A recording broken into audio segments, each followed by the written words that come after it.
It was on a damp October evening that the affair first reached our notice. The rain pattered steadily against the windows of Baker Street, and Holmes had taken to his violin, producing long, restless notes that matched the mood of the weather. I'd been reading, though with little success, when Mrs. Hudson announced a visitor. The man who entered was clearly in distress. His clothing was good but neglected, and his eyes, red-rimmed and hollow, suggested sleepless nights. He introduced himself as Mr. Harold Entwistle, and the tremor in his voice betrayed a nervous strain that words alone could not conceal. Holmes laid down his violin at once. He regarded our caller with that calm, penetrating gaze which had unsettled many a hardened criminal and comforted many a desperate client. "You have not slept for several nights," Holmes observed before Entwistle had spoken more than a greeting. "You came to us directly from Paddington Station, and you carry with you a matter which you cannot confide to the police.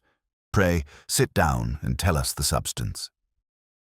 Entwistle gave a start at this quick summation, and his pale features grew paler still. He sank into the chair by the fire and pressed a shaking hand to his temple. "Mr. Holmes," he said, "you are correct.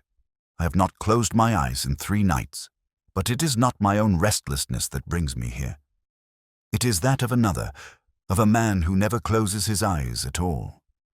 Holmes leaned forward with interest. "Never closes his eyes, Mr. Entwistle. You have my full attention." Entwistle drew a heavy breath before continuing. "It began at my boarding house in Bloomsbury. A new tenant arrived last week, a gentleman of scholarly bearing, yet from the very first night I noticed a strange peculiarity. He sits upright in his chair, staring before him hour after hour. He does not lie upon the bed. He does not so much as blink. At first I thought it a trick of the shadows, but after 3 nights I am convinced of it. He does not sleep. He does not close his eyes." Watson, that is, I could not help but smile at what seemed no more than eccentricity. But Holmes did not smile. His grey eyes sharpened, and his long fingers tapped a rhythm on the arm of his chair. "Go on," Holmes said softly. "There is more.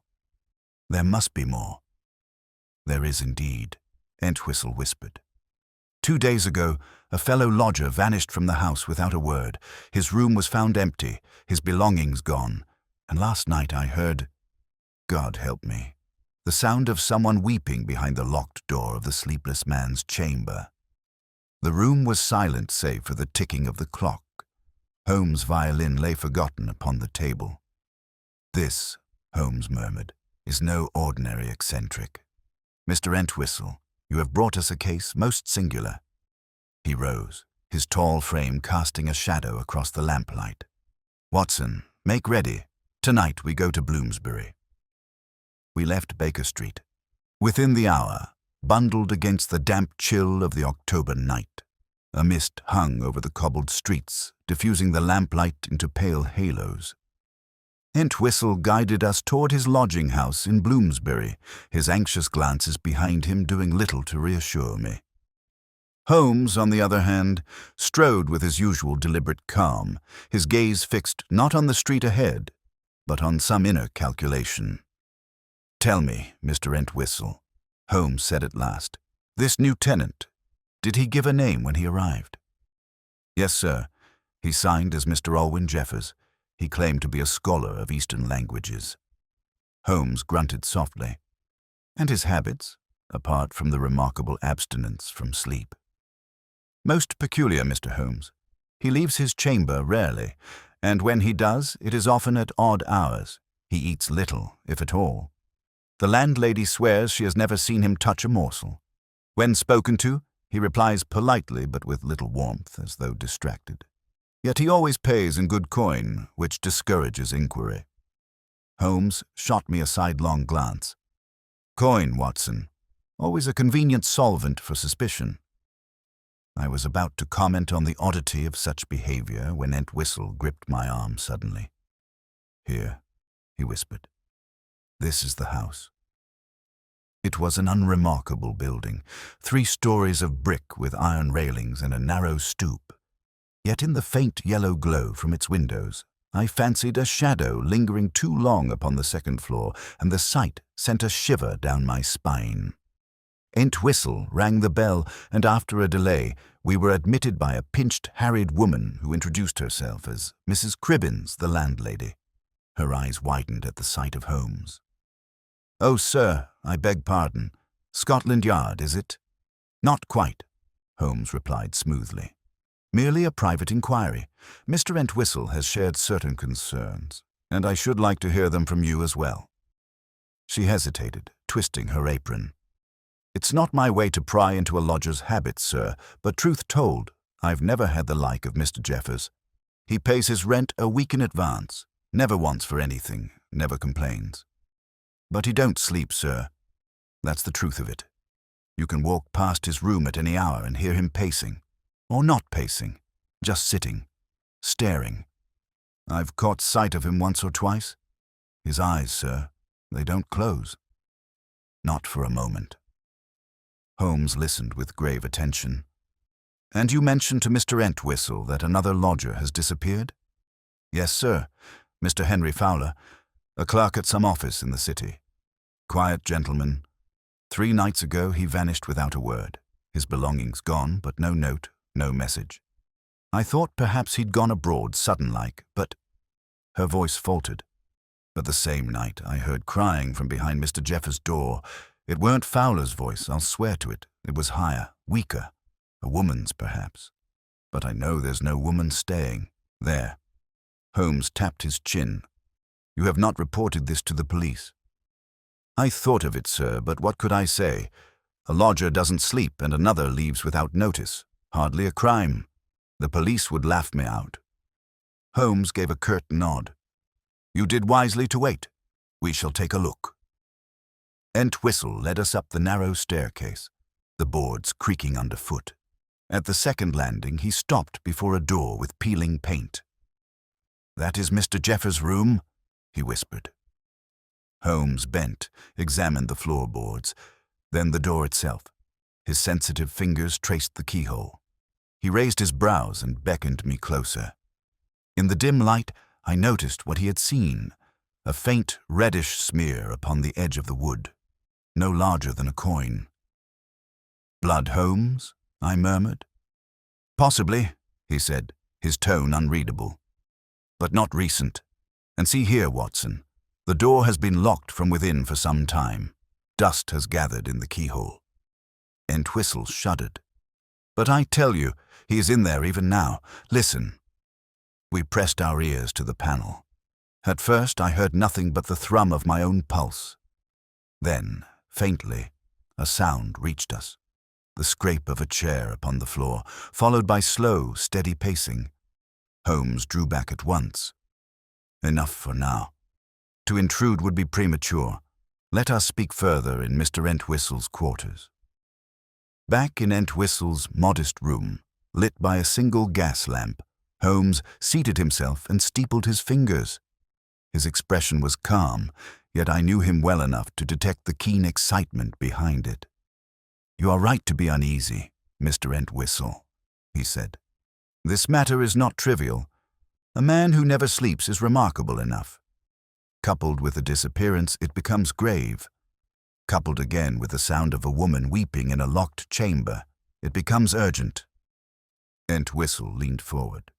"Then you will help us, Mr. Holmes?" "I shall make inquiries," Holmes replied. "But first, I must understand Mr. Jeffers. A man may feign many things, but to feign sleeplessness without consequence to the body, that is another matter. I ventured, you believe he is ill, Holmes? Some nervous malady?" Holmes shook his head. "A man may survive short periods without rest, Watson, but no mortal can endure weeks. Yet this Jeffers appears hale. That alone makes him extraordinary, or deceptive." He rose suddenly and began to pace, his energy filling the cramped room. "Tomorrow I shall learn more. His name, his history, his connections. Until then, Mr. Entwistle, lock your door at night. Trust no one." Entwistle nodded miserably. "I have scarcely dared to sleep, sir, and when I do, I dream of those eyes, always open." Holmes halted at the window, gazing out into the mist. "Eyes that never close," he murmured. "It is a riddle indeed. Watson, you will remain here with our client tonight. I shall return to Baker Street and consult certain records. Fear not. By tomorrow we may see the matter in clearer light." I protested, but Holmes waved me down. His mind was fixed, and I knew better than to argue. Within minutes he had gone, leaving me to share the uneasy watch with Entwistle in that oppressive lodging-house. The night passed slowly. Each creak of the stair, each whisper of wind through the shutters set my nerves on edge. Toward dawn, I drifted into an uneasy half-sleep in the armchair. It was then, through the fog of drowsiness, that I thought I heard it, a faint sobbing sound, high and plaintive, echoing through the stillness. Entwistle's hand gripped my shoulder. "You hear it too?" he whispered. I nodded, my heart hammering. Somewhere above, behind the locked door of Mr. Jeffers's chamber, someone was indeed weeping. The dawn light in Bloomsbury was pale and sickly, filtering through the soot-stained curtains of Entwistle's chamber. I had scarcely slept at all. That strange sobbing which had pierced the night echoed still in my mind, and though it had ceased before long, the memory of it was enough to make me feel hollow and unsettled. Entwistle looked no better. His face was drawn, his hands trembling as he fumbled with his watch chain. "You heard it, Doctor," he said hoarsely, as though needing reassurance that he had not dreamed it. "I did," I admitted, though whether it was within Jeffers' room or carried from the street I cannot be certain. No, he insisted. "It came from above. From him." Before I could answer, a brisk knock sounded at the door. Holmes entered without waiting for invitation, his cloak beaded with rain and his eyes bright with suppressed energy. He had clearly not slept, but showed none of the fatigue I felt. "Well, Watson," he said by way of greeting, "you look as though you've been keeping vigil over a corpse. Did the night bring anything?"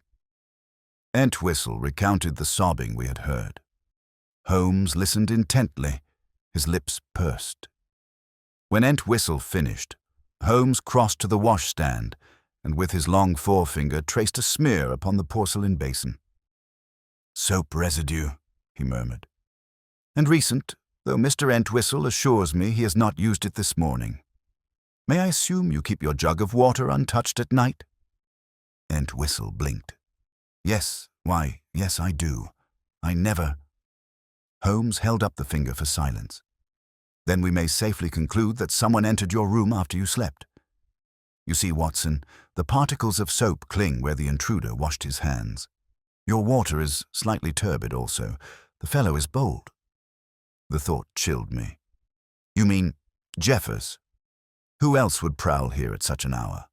Either he or some confederate, and if the sobbing you heard was real, then we must suppose there is more behind that locked door than meets the eye." Entwistle's lips trembled. "Then I am not safe, Mr. Holmes." Holmes regarded him coldly. "Safety is relative, sir. You may preserve yours by following my instructions without deviation. Dr. Watson, you will remain here still as our witness. I have further errands." I bristled. "Holmes, you cannot expect me to idle here while you pursue this phantom alone." He smiled thinly. "Not idle, Watson. Observant. Record every sound, every movement in this house today. If our Mr. Jeffers emerges, I wish to know it. Your medical eye may perceive signs of strain in his manner that others miss. As for myself, I must consult certain records at Somerset House and perhaps pay a visit to the Oriental Society. Jeffers claims to be a scholar of the East. Let us see what truth lies in that." With that he swept out, leaving Entwistle and me to a day of uneasy waiting. The hours dragged. From time to time I crept to the landing and listened outside Jeffers's door. There was silence at times, then the faint scrape of a chair or the measured tread of pacing feet. Never once did I hear the sound of a bed creaking or a man lying down. His door remained locked, his figure unseen. At midday, Mrs. Cribbins brought up tea and scones, her face pinched with anxiety. "There's something not right about him," she whispered, nodding toward the silent door. "Mark my words, Doctor, trouble will come." I tried to reassure her, though I felt little confidence myself.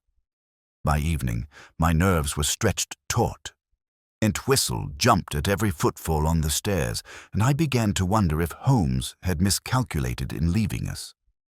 At last, near dusk, a sound startled us both, the unmistakable turn of a key in a lock. We hurried to the landing. Jeffers' door had opened. I caught only a glimpse, a tall figure in a dark frock coat moving swiftly down the stairs. His face was pale, angular, with hollow cheeks and those dreadful eyes that seemed fixed and unblinking. He carried a small valise and walked with a deliberate, almost mechanical tread. "Mr. Jeffers," Entwistle called weakly, but the man did not turn his head, nor give the slightest sign he had heard. He passed out into the misty street, leaving us staring after him. Entwistle clutched my sleeve. "You saw him, Doctor. You saw?" "I did, and I wish I had not." We waited long into the evening for Holmes's return, my mind restless with that haunting image of the sleepless man. When at last Holmes entered, he carried under his arm several papers, and his face was set in that grim look I had come to associate with peril. "Well?" I asked. He placed the papers on the table and lit his pipe before replying. "Our Mr. Jeffers does not exist?" Entwistle gasped. "What do you mean?" "I mean," Holmes said, exhaling a thin stream of smoke, "that no such man is recorded in any academic circle nor in the registers of the Oriental Society. The name is a fabrication. Furthermore, the handwriting on his lease is disguised, though poorly. Our man is concealing not only his habits, but his identity." I told Holmes of Jeffers's sudden departure that evening, and his eyes gleamed. "Excellent, Watson. We could not have hoped for a better opportunity. You will be pleased to know that I had already arranged a small experiment. Inspector Lestrade will have placed a discreet shadow upon him the moment he left this house. By morning we may know where the sleepless man takes his rest, if he ever does." Entwistle sank back in relief, but Holmes held up a cautionary hand. "Do not relax, sir. We stand on the threshold of discovery, but danger increases in proportion. For a man to maintain such a facade requires great purpose, and perhaps great ruthlessness." That night I scarcely dared close my eyes. The image of Jeffers's hollow stare lingered in my mind, and the faint sound of sobbing seemed to return in memory. Holmes, however, sat contentedly with his pipe, as though the matter already bent to his will. "Watson," he said at length, "you may call this case what you like, but for me it shall always be the affair of the sleeper who never closed his eyes. There is method in his madness, and we shall uncover it. Mark my words." And with that, he leaned back in the chair, his gaze fixed upon the ceiling while I kept uneasy vigil against the shadows that pressed in around us. Morning broke grey and sullen, the fog clinging low over the chimneys as though London itself conspired to keep secrets. I rose from an uneasy rest, finding Holmes already dressed, his lean figure silhouetted against the window. He stood motionless, pipe in hand, as though he had kept vigil all night. Entwistle lay collapsed upon his bed, exhausted beyond fear. Holmes turned as I stirred. "Our quarry has moved, Watson. Lestrade's man followed Jeffers across the river. He has taken a room near Lambeth, in a district better suited to concealment than Bloomsbury." "And did Lestrade observe him sleeping?" I asked. Holmes's lips curved in a mirthless smile. "Not so much as a blink. He sat in a chair till dawn, eyes wide, unyielding. The fellow left at first light, carrying his valise. Where he went is less certain. Our shadow lost him near the wharves." Entwistle groaned softly from the bed. "Then it is true, Mr. Holmes. He means some dreadful harm?" "Perhaps. Holmes replied, but harm of what kind and to whom remains the question. That is why we must press the matter further. I intend to visit Lambeth today. I asked if he would have me with him, and he gave an approving nod. Your presence, Watson, is always desirable. We may need more than my eyes to pierce this fog. By midday we were in Lambeth, threading through narrow streets where the air reeked of coal smoke and the cries of hawkers echoed between crumbling walls. Lestrade himself awaited us outside a squalid inn, looking none too pleased. "It's a rum case you've dragged me into, Mr. Holmes," said he, tugging at his mustache. "The man's as queer as they come, but queer isn't criminal. He sits, he stares, he pays his rent. What's to be done?" "Patience, Inspector," Holmes said calmly. "The net is not yet cast. Did your men observe any contact? Any visitor?" Lestrade shook his head. "None. He's alone. Comes and goes at odd hours. That's all." Holmes led us into a dingy tavern across the street, from which we could watch the inn. He ordered tea, though he barely touched it, his eyes never straying from the grimy window. "Watson," he said quietly, "a man who avoids sleep avoids dreams. A man who avoids dreams avoids memory. And a man who avoids memory, that is a man with something to hide."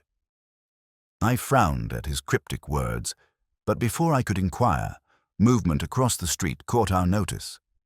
Jeffers had emerged. He wore the same dark coat, his valise in hand. Again his walk was measured, his eyes fixed ahead with unnatural intensity. Holmes rose at once. "Come, Watson." We followed discreetly as Jeffers wound his way toward the river. He seemed oblivious to his surroundings, yet his pace was swift and purposeful.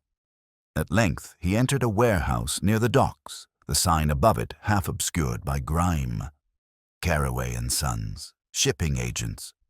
Holmes laid a restraining hand upon my arm. "We must not follow too close, but mark the place, Watson. Carraway and Sons, remember it." We waited nearly an hour, concealed in the shadow of a crane until Jeffers emerged again. He carried no valise now, only a folded paper tucked beneath his coat. He returned toward the inn without pause, and we let him go. Holmes's face was grim. There lies the connection, a man of false name with unearthly habits, seeking refuge at a shipping house. I would wager a week of orchids that within that warehouse lies the key. We returned to Baker Street that evening, weary from the chase, but Holmes's mind was alight with calculation. He paced the sitting room, pausing only to scratch notes across a half-dozen sheets. "You see, Watson," he explained, "the problem is not merely one of eccentricity. Our Jeffers conceals his identity with care. His abstention from sleep, if genuine, is but part of a masquerade. The disappearance of Fowler, the sound of weeping, these are the shadows cast by the greater crime. What cargo is moved through Carraway and Sons? To whom does it go? These are the questions that matter." I pressed him. "But the sleeplessness itself, how do you account for it? No man can endure without rest." Holmes's eyes gleamed. Perhaps he does not endure.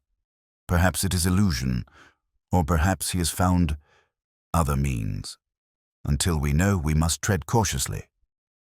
It was then Entwistle burst in, pale and shaking, his hat clutched in his hands. "Mr. Holmes, news, terrible news. Mrs. Cribbins sent word. Another lodger is missing from the house, a young seamstress this time, gone without a trace, and again it was the night Jeffers vanished." Holmes dropped his notes. 2 vanishings in as many weeks. This grows intolerable. "Watson, we cannot delay." He snatched his coat, his voice sharp with urgency. "We go tonight to Carraway and Sons. There, I suspect, we shall find not only our sleepless man, but the reason for his vigil." Entwistle moaned. "But is it safe?" Holmes gave him a look both cold and commanding. "Safety, sir, is a luxury. Truth is a necessity." And with that, he swept from the room, leaving me to snatch my revolver from the drawer before hurrying after him. The fog outside had thickened, muffling the cries of London into a ghostly hush. Yet Holmes strode into it as though he saw the path laid clear before him, his figure cutting through the mist like a shadow with purpose. I could not shake the image of Jeffers' unblinking eyes, nor could I silence the echo of that weeping voice, haunting me still. Whatever waited for us at the docks, it would not, I felt certain, be easily faced.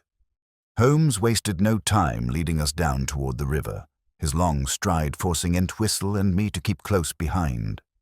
The fog had grown denser since we last walked those streets, muffling the cries of boatmen and softening the glow of lamps, but Holmes never faltered. He moved as though every corner of London lay charted in his mind, his stick tapping briskly against the paving stones. Carraway and Sons soon loomed ahead, its roofline barely visible through the mist. A lantern burned weakly above the door, but what drew Holmes's attention was the light leaking through the shutters of the upper office. He raised a finger for silence and steered us into the concealment of a stack of barrels across the street. "There," he murmured, pointing to the crack between shutter and frame. "Our quarry is at work."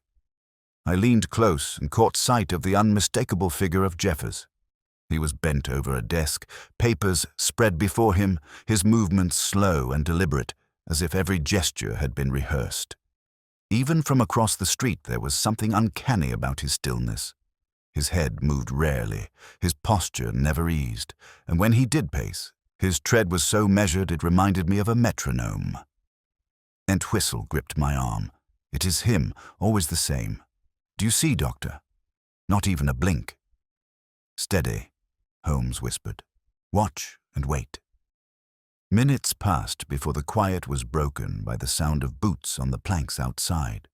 A second man entered the warehouse, a stocky fellow in a heavy greatcoat with the furtive movements of one accustomed to looking over his shoulder.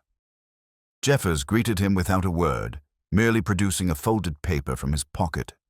The man snatched it, scanned it swiftly, and slipped it into his coat before turning to leave. Not once did Jeffers' eyes flicker away, as though he had no need for the ordinary reassurances of human exchange. Holmes' eyes glinted. "You see, Watson, a courier transaction. That paper was no casual note. It was a record, an instruction, or a list. The fellow carries it into the city even now, but Jeffers remains the point of origin, and it is here that the threads converge." When the courier had gone, Holmes motioned us forward. "We must not wait for him to vanish again. Come." He crossed the street swiftly, produced a slim instrument from his coat, and within moments had the lock of the warehouse door undone. Entwistle gasped softly, but Holmes only gave him a curt nod. "Hush. Observation will serve you better than astonishment." Inside, the air was thick with the smell of hemp rope and damp wood. Crates were piled high, some marked with shipping codes, others stenciled with half-legible names. At the far end of the floor, Jeffers had resumed his vigil by the desk. If our entry startled him, he gave no sign. He turned toward us as though he had been waiting all along. "You are persistent," he said in that measured, curiously resonant voice. "But it was inevitable you would come." Holmes advanced with the confidence of a man who never doubted his ground. "You are a man of peculiar habits, Mr. Jeffers. Habits which, when paired with disappearances and clandestine dealings, are of grave interest. It is time you accounted for them." Jeffers' lips curved faintly, though his gaze never altered. "What you call peculiar, I call clarity.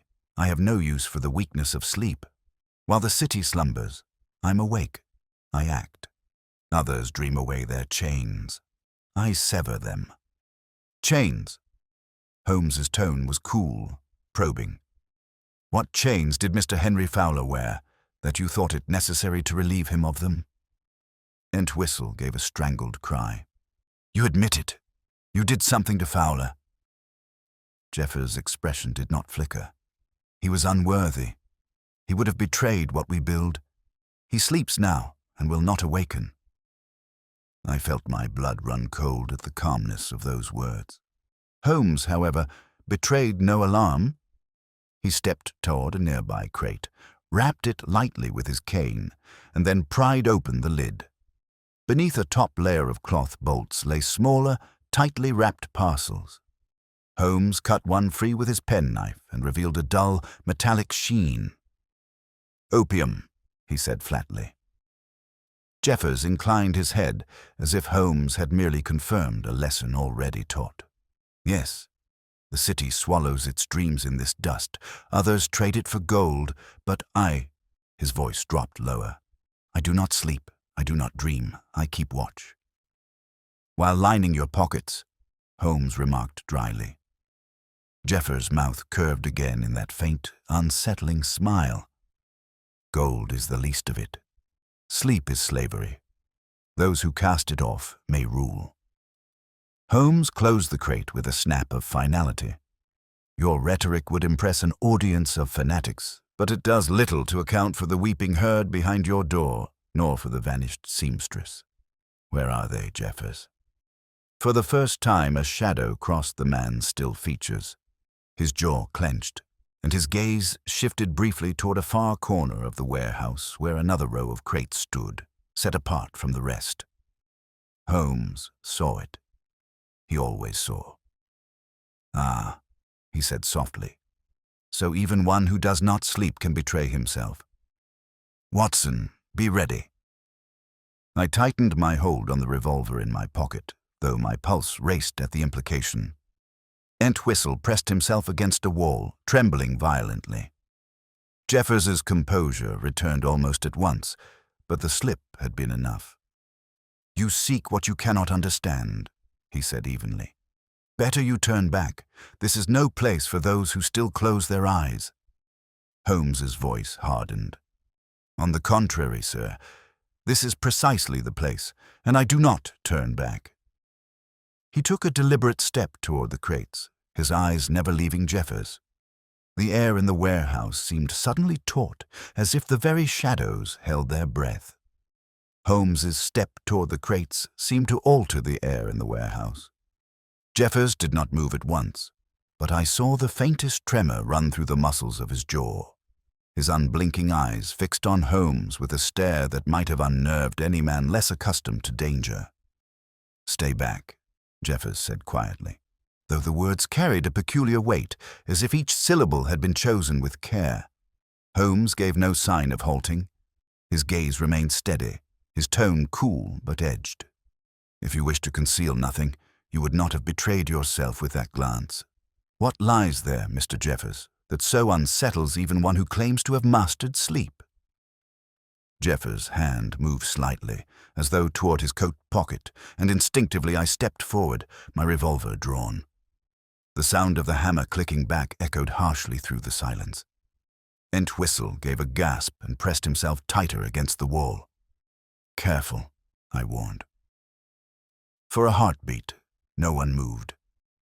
Then Jeffers's hand dropped to his side again. His lips formed that unsettling half-smile, though his voice was harder now. "You place too much faith in your courage, Doctor. If you open those crates, you may see what should not be seen." Holmes's cane tapped once upon the floor, which is precisely why I must open them. He reached the nearest of the stacked boxes and, with the same methodical precision as before, loosened the lid. I came closer, revolver ready. Entwistle buried his face in his hands. Inside lay not opium nor goods, but bundles of cloth carefully wrapped around human shapes.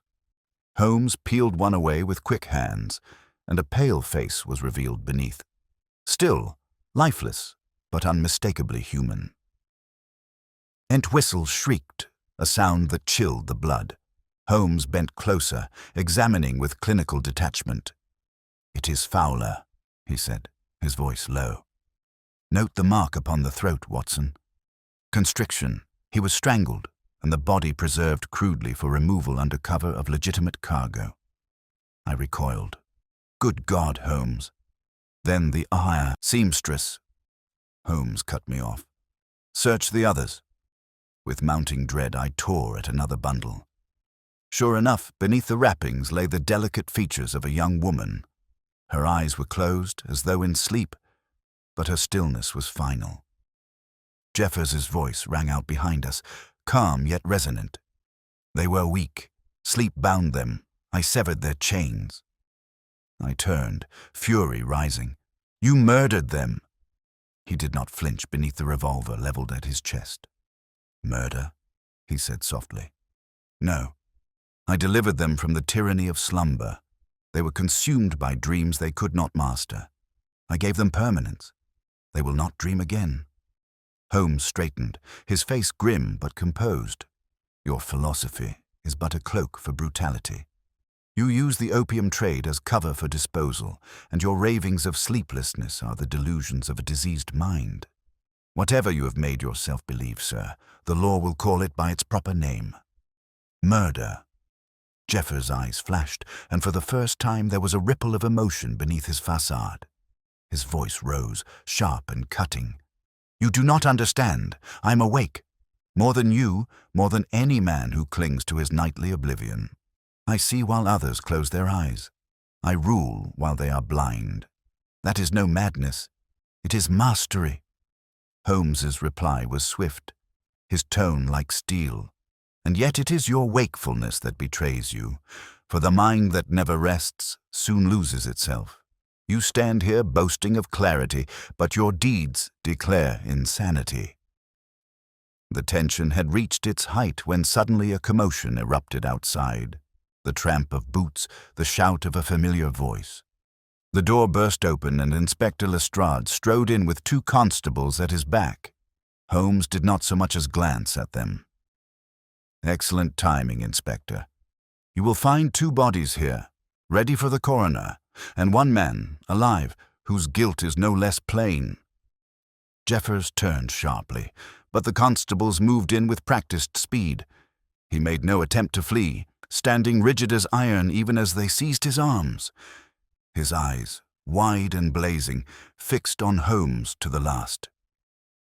You sleep, he hissed, his voice carrying across the warehouse. All of you sleep, but I shall wake again.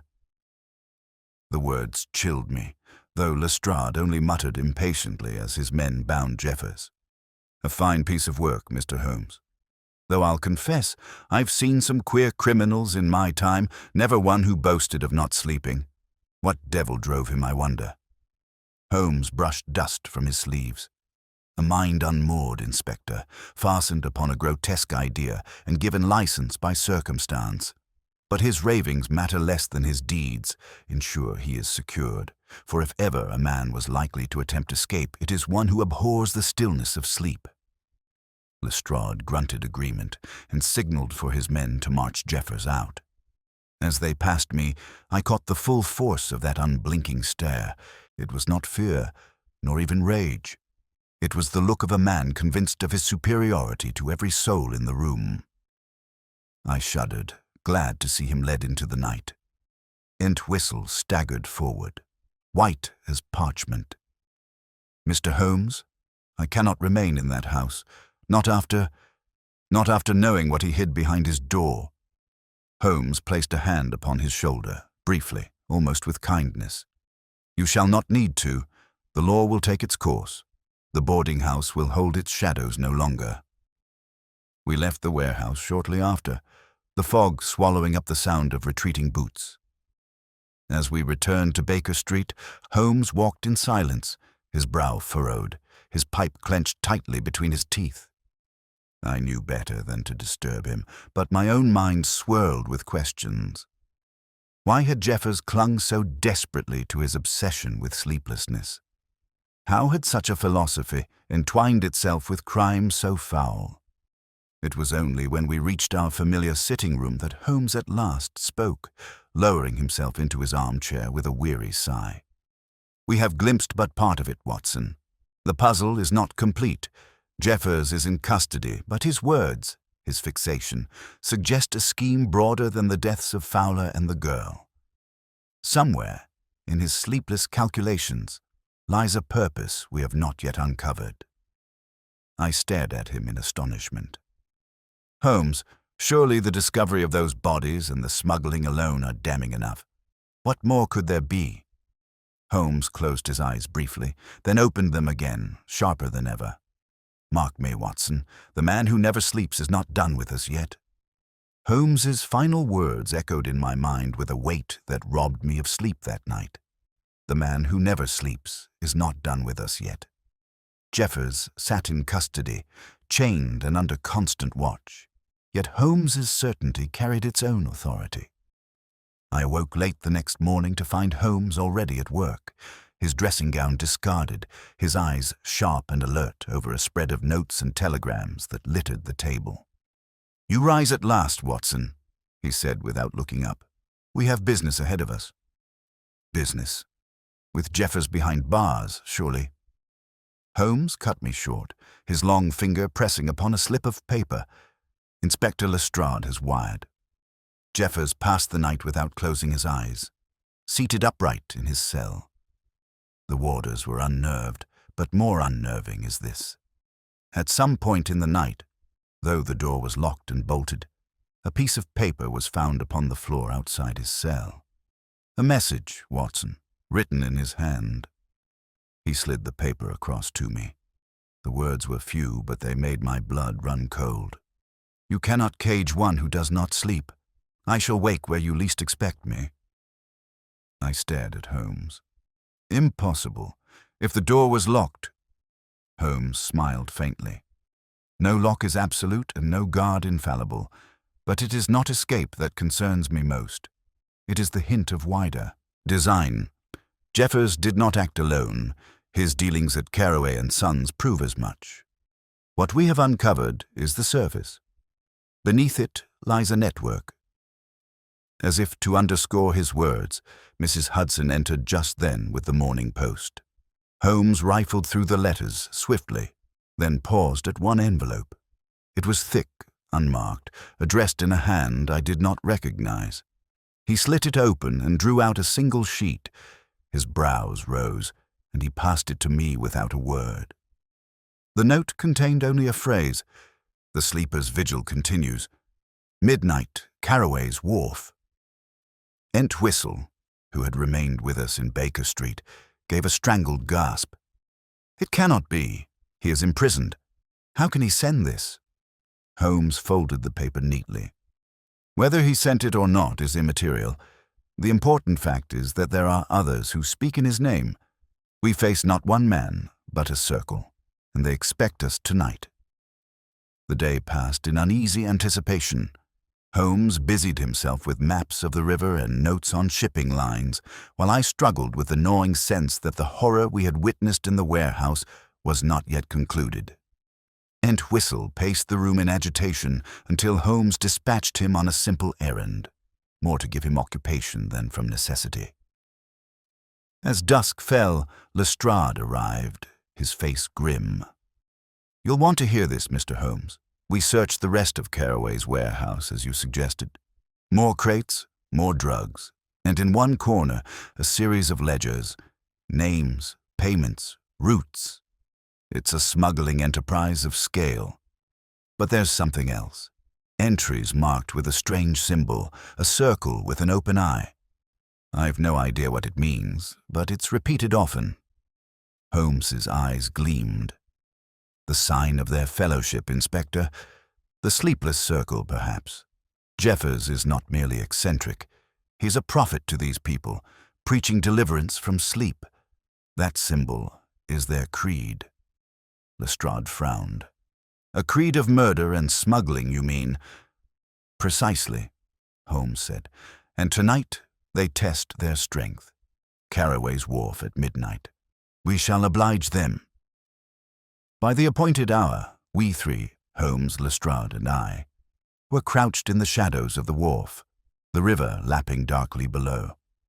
The fog lay thick as a curtain, muffling every sound, until at last faint footfalls echoed across the planks. Figures emerged, half a dozen men, cloaked and hooded, moving with practiced quiet. At their head was the stocky courier we had seen before. In his hand he carried a lantern, its shutter half closed. Holmes gripped my arm. "Mark their movements, Watson. They gather not for shipment, but for ritual." The men formed a rough circle upon the wharf. The courier set the lantern at its center, the light glimmering faintly upon their faces. Each man drew from his coat a small vial and held it aloft. A murmur rose, low and rhythmic, though the words were indistinct. I felt a chill that went deeper than the night air. "What in heaven's name are they doing?" I whispered. "Affirming their bond," Holmes answered grimly. "A brotherhood of wakefulness, bound by drug and delusion. Jeffers has sown his doctrine well." One of the men uncorked his vial and poured its contents into the river. The others followed, each intoning the same phrase as they did so. "We wake while the world sleeps." Lestrade made to surge forward, but Holmes restrained him. "Not yet. Let them reveal their hand." The ceremony ended as swiftly as it began. The courier retrieved the lantern, and the group turned as if to disperse. Holmes's hand shot out, signaling Lestrade, and in an instant the inspector's men closed in from either side. Shouts erupted, boots thundered on the planks, and the quiet wharf was thrown into chaos. The cloaked figures fought desperately, some flinging their vials as weapons, others drawing knives. I fired a warning shot into the air, and the struggle faltered long enough for the constables to seize several of the men. The courier himself was dragged to the ground, cursing vehemently. In the midst of the fray, Holmes stood calm, his keen gaze sweeping the scene. At last he turned to Lestrade. "You have them, Inspector. See that you press them hard. Among them is one who knows the full breadth of Jeffers's scheme. Break him, and the rest may follow." The prisoners were hauled away under heavy guard, the fog swallowing the sound of their protests. When silence returned, Holmes stood at the edge of the wharf, staring into the dark water where the vials had been emptied. "What troubles you, Holmes?" I asked quietly. He tapped his cane against the planks. "That Jeffers remains the fulcrum. These men are pawns, dangerous, but not masters. The hand that writes from prison, the symbol of the open eye, the creed of sleeplessness. It points to something larger. Until we grasp that design, Watson, the case is not finished." Lestrade rejoined us, breathless but triumphant. "A good night's work, Mr. Holmes. We've clipped their wings." Holmes's reply was curt. "Perhaps, but remember this. Men who do not sleep may plot when others dream. Keep watch on Jeffers's cell, for if he escapes, the night itself will be his ally." As we left the wharf, I glanced back into the fog, half expecting to see that pale, unblinking face staring after us. And though Jeffers was chained in Newgate, I could not rid myself of the feeling that his vigil continued, somewhere beyond the reach of law or reason. The carriage that bore us back from the river jolted over the cobbles, the captured men secured under Lestrade's guard in another conveyance behind. I expected Holmes to comment on the events, but he sat in silence, his eyes fixed on the gloom outside as though the fog itself contained the answer to his calculations. At Baker Street, he shed his coat and immediately busied himself with the papers Lestrade had handed him, ledgers seized from Carraway's warehouse. I watched him pore over the neat columns of figures, his lips compressed, his pipe forgotten upon the mantel. Entwistle hovered nearby, restless as ever. "Surely it is finished now," Entwistle said anxiously. "The man is imprisoned, his followers seized, his crimes uncovered. What more can there be?" Holmes looked up sharply. "Finished? No, sir. These men were but limbs of the body. The brain remains, and the brain is not idle." He beckoned me over and indicated a page where symbols were scrawled beside certain entries. "See here, Watson, the mark of the open eye, repeated in connection with shipments not to London but abroad. Constantinople, Calcutta, Port Said. The enterprise stretches wider than our Thames-side warehouse. This was but one node of a network." The revelation chilled me. "Then Jeffers' creed has spread?" Holmes' eyes gleamed with a dangerous light. "Precisely. The sleepless circle is no handful of deluded men, but an order with branches abroad. That is the true peril. Before I could reply, there came a knock at the door. Mrs. Hudson admitted a constable, breathless and pale. He carried a message from Newgate. Holmes tore it open, and for the first time that night, his composure faltered. The note was brief. Prisoner Jeffers unaccounted for. Cell locked, guards awake, but empty. Inquiry urgent. Entwistle uttered a cry. "He has escaped." Holmes's expression hardened. "No, Mr. Entwistle, he has not escaped. He has walked out. There is a difference, and the manner of it tells us his power over his followers is greater than we imagined. This was no feat of cunning locks. This was complicity." Lestrade, summoned by messenger, stormed into our rooms within the hour, his temper frayed. "A scandal, Holmes. A man vanishes from a locked cell under constant watch. Do you grasp the blow this deals to the Yard? If the newspapers seize it, they will seize it," Holmes interrupted coolly. "And so they should. The public must know the danger they face. But do not wring your hands, Inspector. Direct them instead to tracing the jailers who stood watch last night. You will find men who claim they never closed their eyes, yet whose minds were bent to Jeffers's purpose." Lestrade swore under his breath and departed, his boots ringing down the stairs. Holmes resumed pacing, his brow furrowed. "Watson," he said at last, "the message found outside Jeffers's cell foretold this. I shall wake where you least expect me." "He has already set his next scene." "And you believe that scene to be in London still?" "For the present, yes. He has not yet finished here. The wharf gathering was but an initiation, a display for the faithful. His true stroke remains to be played." It was near dawn when Holmes suddenly stopped mid-stride and struck his hand against the mantel. "Of course, the ledgers, Watson, the shipments marked, with the open eye, arrive at intervals of 12 days. Another is due to dock this very morning.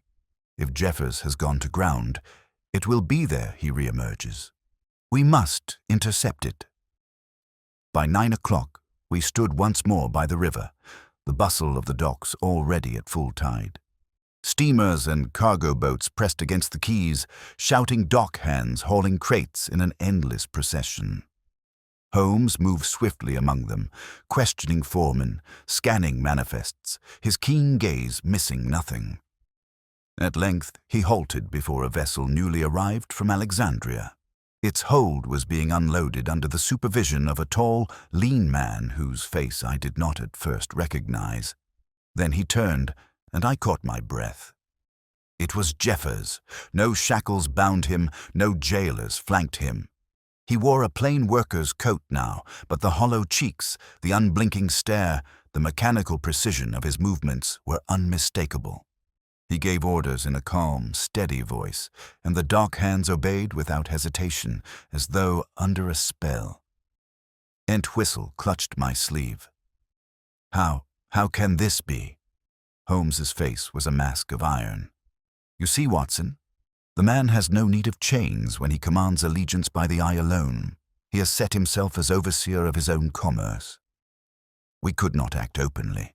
To seize him there, amidst scores of laborers who seemed already under his sway, would have been folly. Holmes drew me aside into the shadow of a crane. "We must be precise," he murmured. "To rush him is to play into his hand. He thrives in the crowd, bending them by presence alone. No, Watson, we must learn what shipment this vessel bears, for therein lies his purpose." Through discreet inquiry, Holmes secured a glance at the manifest. At the heart of the cargo, beneath bales of cotton, lay cases marked as medical supplies. Holmes tapped the entry with his cane, his eyes narrowing. "Opium once more, Watson, but not for London alone. These cases are bound for distribution across Europe. Jeffers is no mere smuggler. He fashions himself prophet, spreading his creed with the drug as his sacrament. Sleeplessness as liberation, death as deliverance. And this ship is his altar." The enormity of it struck me with force. Then tonight was but rehearsal. His true design is broader, more insidious. "Just so," Holmes said grimly, "and it falls to us to end it before the circle spreads beyond recall." Jeffers' voice carried across the docks, calm, commanding, never faltering. Even in the daylight, his eyes never seemed to close, never even to flicker. Watching him, I felt again that eerie sensation of confronting something more than human, though Holmes had already pronounced him only a man, and a madman at that.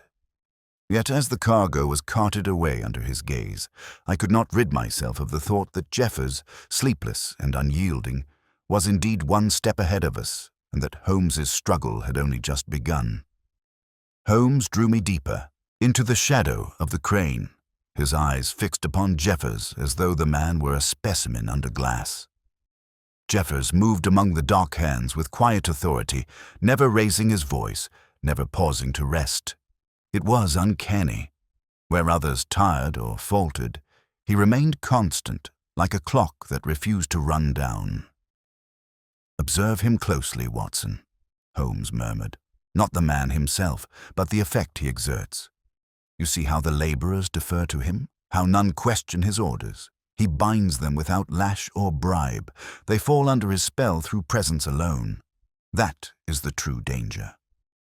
"And yet," I whispered, "you have said yourself no man can exist without sleep. How does he maintain this charade?" Holmes's lips compressed. "Charade, yes, but charade sustained by means we have not yet uncovered. It may be discipline, it may be drug, it may be something more intricate, but whatever the device, the mind that embraces it too long will break. That crack, Watson, is where I shall prise him open." Entwistle, who had followed at a nervous distance, tugged at Holmes's sleeve. "Surely we must summon Lestrade and have him seized before he vanishes again." Holmes shook his head. "Seize him here, among scores who may be sworn to him. We should be torn apart before the handcuffs closed. No, Mr. Entwistle, we watch, we learn, then we strike with precision." For the next hour, we observed Jeffers direct the unloading. Crates marked medical supplies were lifted onto carts and driven away under his supervision. Holmes made careful note of each destination, muttering street names under his breath. At last, the work was done, and Jeffers himself departed with 2 of the carts, striding beside them like a commander inspecting his troops. Holmes seized my arm. "Come, Watson, we follow." The pursuit led us through the narrow lanes of Southwark, the carts creaking over uneven stones, Jeffers ever at their side. At length they halted before a shuttered warehouse, smaller than Carraway's but stoutly built. A lantern burned within. Jeffers supervised the unloading, then entered by a side door. Holmes and I slipped into a doorway opposite, Entwistle panting beside us. Through a grimy window, we saw movement. Figures gathering around long tables, more men than I had expected. Each received a portion of the cargo, vials and packets passed hand to hand with solemnity. The symbol of the open eye was chalked upon the wall. Holmes's face darkened. "You see, Watson? The circle endures. Newgate could not hold him, and now he multiplies. What we witness is distribution, not merely of opium, but of creed. He binds them through the drug, cloaked in his doctrine of sleeplessness. Every vial is another convert." I felt a wave of dread. "Holmes, this is no longer smuggling. It is a movement." "Just so," he replied, "and movements, once loosed, are harder to fetter than men." Suddenly, Jeffers stepped into view, addressing the assembly. His voice carried clearly even through the window pane, steady and resonant. "We wake while others dream," he intoned. "We see what they cannot. We act while they lie idle. Sleep is chains. Wakefulness is freedom, and through us the city shall awaken." The men echoed his words with a fervor that chilled me. There was no hesitation, no doubt. Their devotion was absolute. Holmes leaned close. "Now, Watson, do you grasp the scale? This is no eccentric fugitive, but a leader of zealots. If we allow it to spread, London itself may reel." Entwistle whispered hoarsely, "What can be done against such madness?" Holmes's eyes narrowed. Madness has seams. It boasts, it repeats, it overreaches, and therein lies its weakness. But we must act swiftly before another night brings new initiates. We withdrew as quietly as we had come, making our way back across the river under cover of the fog. At Baker Street, Holmes wasted no time. He spread a city map across the table, marking each location where the carts had stopped before reaching the final warehouse. The pattern, once traced, was unmistakable, a network radiating outward like spokes of a wheel with Jeffers at its hub. Lestrade arrived not long after, summoned by Holmes's urgent note. He listened, his brow furrowed. "A fine tale, Mr. Holmes, but we need evidence that will stand before a magistrate. You saw gatherings, yes, but to prosecute on creed alone." Holmes cut him off. "You shall have evidence enough. The cargo, the ledgers, the marked crates, all are testimony. But it is Jeffers himself who must be caught at the act. And for that, Inspector, we must set a snare." Lestrade's moustache bristled. "A snare?" Holmes's eyes gleamed with the cold fire of resolve. "Yes, the man who never sleeps must be made to believe himself unobserved, free to act until the moment his vigilance betrays him. Tonight, Inspector, we return to that warehouse, but not as spies. We enter as shadows within shadows. Only then will we lay hands on Jeffers with the proof of his conspiracy plain about him." Entwistle moaned softly. "You mean to go back into the heart of it? With him there, awake, watching?" Holmes turned on him with sudden intensity. "Awake, yes, but even the most vigilant eye cannot watch all corners at once. And therein lies our chance." He turned to me then, and I recognized the glint I'd seen in many a desperate case before, the gleam that meant Holmes had formed his design.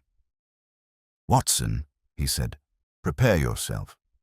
Tonight we step into the lion's den." Holmes's declaration that we would return to Jeffers' warehouse left Entwistle visibly shaken, but there was no mistaking the finality in his tone. Once Holmes had set his mind upon a course, neither man nor circumstance could sway him. Lestrade, though reluctant, agreed to provide men who could be placed discreetly around the perimeter.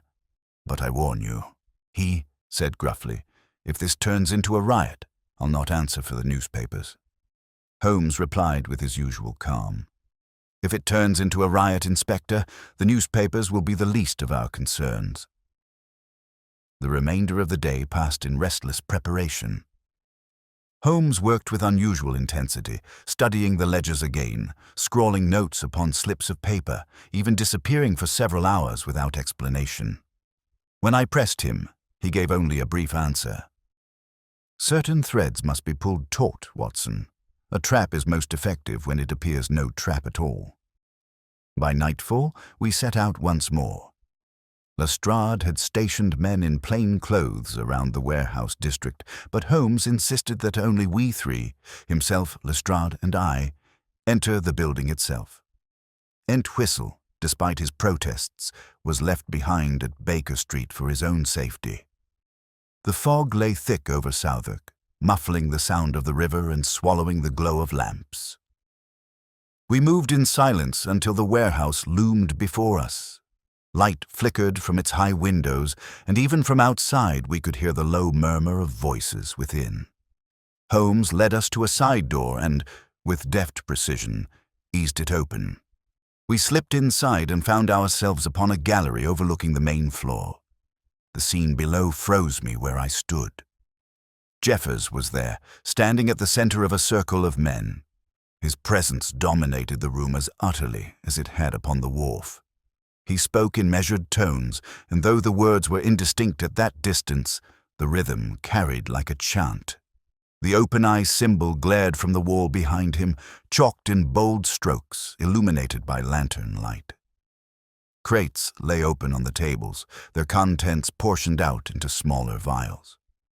Each man accepted his share with solemn nods, as though receiving communion. Holmes' hand touched my arm, steadying me. His eyes gleamed with the cold fire of calculation. "Now you see the ceremony in full, Watson. This is no mere transaction, it is ritual, and ritual binds men more strongly than coin. Lestrade leaned close, muttering, "If we had half a dozen more men, we could rush them now." "No," Holmes whispered sharply. "Not yet. Their fervor would turn that rush into bloodshed. We must let Jeffers condemn himself with words and deeds that no magistrate could dismiss. Then, and only then, we strike." We waited in the shadows while Jeffers spoke. His figure never shifted, his eyes never blinked, and his voice remained calm, steady, relentless. At last he lifted both hands, and the men responded by raising their vials as one. "We wake while others dream," they intoned. The words chilled me to the bone. Holmes leaned forward, his face hard. "That is our cue, Watson. Now comes the moment." From his pocket he drew a small packet which he had prepared earlier in Baker Street. With swift movement he tossed it over the rail. It struck the floor at Jeffers' feet and burst into a sudden flare of light and smoke. The effect was instantaneous. The gathered men staggered back, blinded and coughing, their formation broken. "Now, Lestrade," Holmes cried. The inspector bellowed a command, and the constables stationed outside burst in through the doors. The warehouse erupted into chaos. Shouts, crashes, the sound of fists and boots as men resisted arrest. Holmes moved with astonishing swiftness, leaping down from the gallery to land upon the floor below. I followed, revolver in hand, my heart hammering. Jeffers alone remained unmoved. The smoke curled about him, the noise of struggle filling the air. But he stood as rigid and unyielding as ever, his eyes fixed upon Holmes, and for a moment it seemed as though the two men were the only figures in the room. Holmes approached him calmly, his voice carrying above the tumult. "Your vigil ends here, Jeffers. The law has you now." Jeffers' lips curved faintly. "You think so? I have no need of law, nor of sleep, nor of chains. You may seize these men, but the circle endures. I endure." Holmes' gaze was steely. "You endure nothing but the delusion of your own mind. You cloak yourself in wakefulness, but the truth is plain. No man can escape his humanity, and you, sir, are no exception." For the first time, Jeffers faltered. A tremor passed through him, slight but visible. His eyes flickered, not closing but wavering as though the strength that had held them open for so long had begun to fracture. Holmes seized upon it. "Ah, you feel it, do you not? The weight of exhaustion pressing upon you. Weeks without true rest, sustained by opium and mania. You cannot hold forever. The body will claim its due." Jeffers' composure cracked. His breath came quicker. His stare grew strained. "No, I will not yield. I cannot." Holmes stepped closer, his words swift, cutting. "You already yield. Your limbs shake, your sight blurs. You fancy yourself prophet, but you are prisoner to your own frailty. One blink, Jeffers. One blink, and your creed collapses." The words struck like blows. Jeffers swayed, his hands twitching at his sides. Then, with a strangled cry, he lunged at Holmes. I raised my revolver, but Holmes needed no help.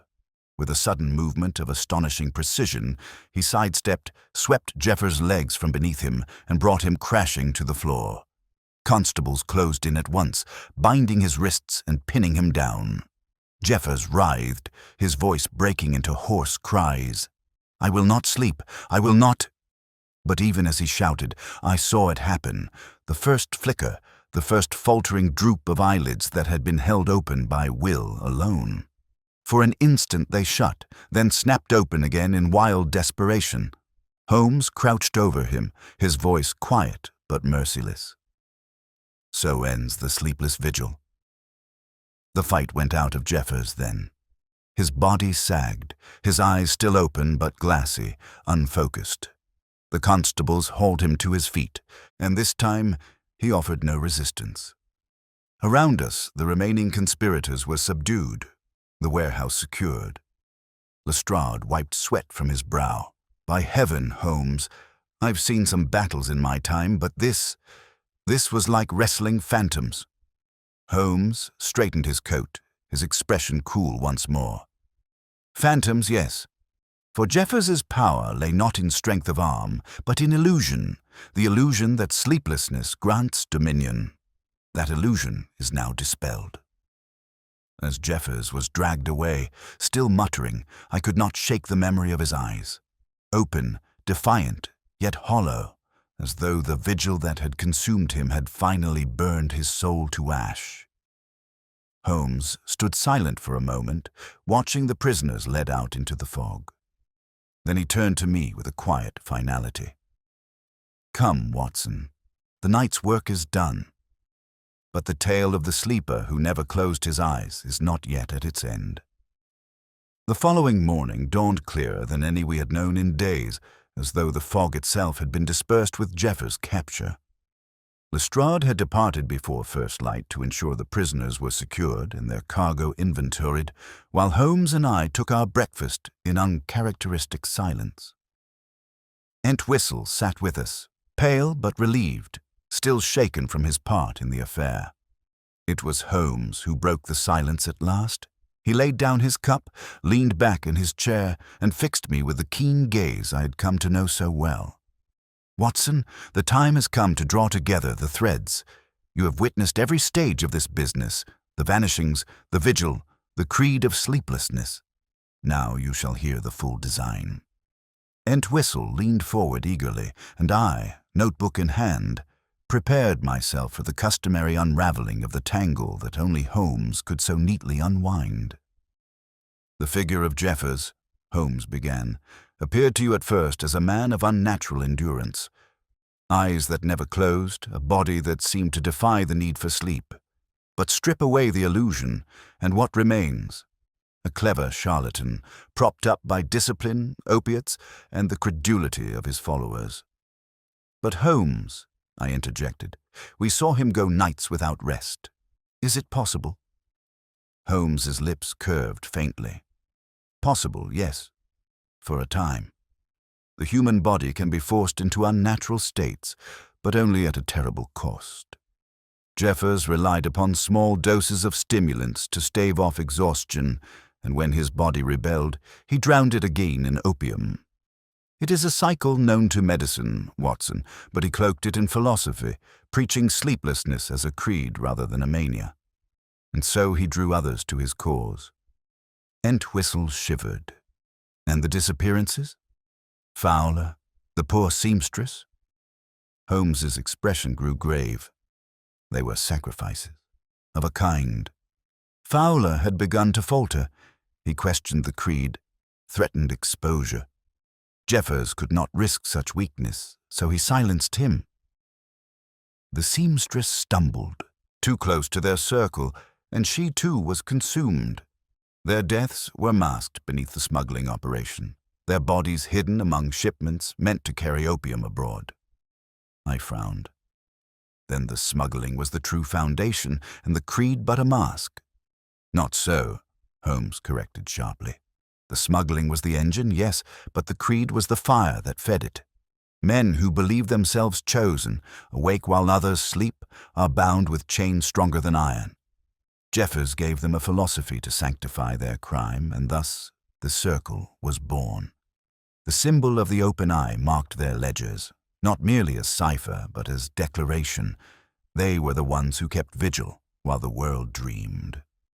Entwistle covered his face with his hands. "A monstrous delusion." Holmes nodded. "Monstrous, yes, but no less effective for its madness. Imagine, Watson, if such a doctrine were to spread unchecked. A brotherhood devoted to sleeplessness, held together by ritual and drug, smuggling its way across continents. It was no mere eccentricity we faced, but the seed of an international order." I shuddered. "And yet it is broken now." Holmes allowed himself a thin smile. "Broken, yes, though not eradicated.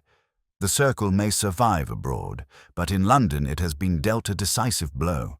Jeffers, its prophet, is unmasked. His spell is broken. Already his followers in custody will waver, deprived of his presence. Entwistle lowered his hands, his voice tremulous. You saved me, Mr. Holmes. Had you not listened, had you dismissed my fears, I dread to think what might have become of us all. Holmes waved aside the gratitude. Your courage in coming forward was not small, Mr. Entwistle. But remember, safety is never assured by turning from shadows. You did rightly to face them.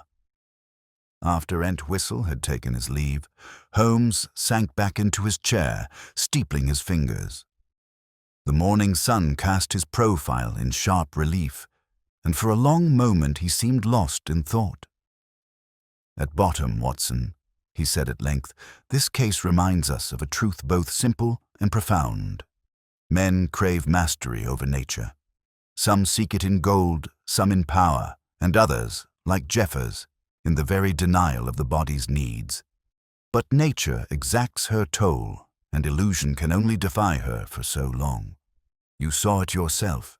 At the last, his vigil failed him, his eyes flickered, his body betrayed him. That was the moment of collapse. There lies the justice of it. No man, however mad or cunning, can deny his humanity. I laid down my pen. And yet, Holmes, I cannot banish his image from my mind. That stare, those hollow eyes. It was as though he looked beyond us, into some place I could not follow. Holmes exhaled a plume of smoke from his pipe. That is the danger of zealotry, Watson. It stares not at the world as it is, but at a vision of its own making. Jeffers believed himself above sleep, above law, above the ordinary condition of mankind. But in truth, he was more bound by his mania than any sleeper is by dreams.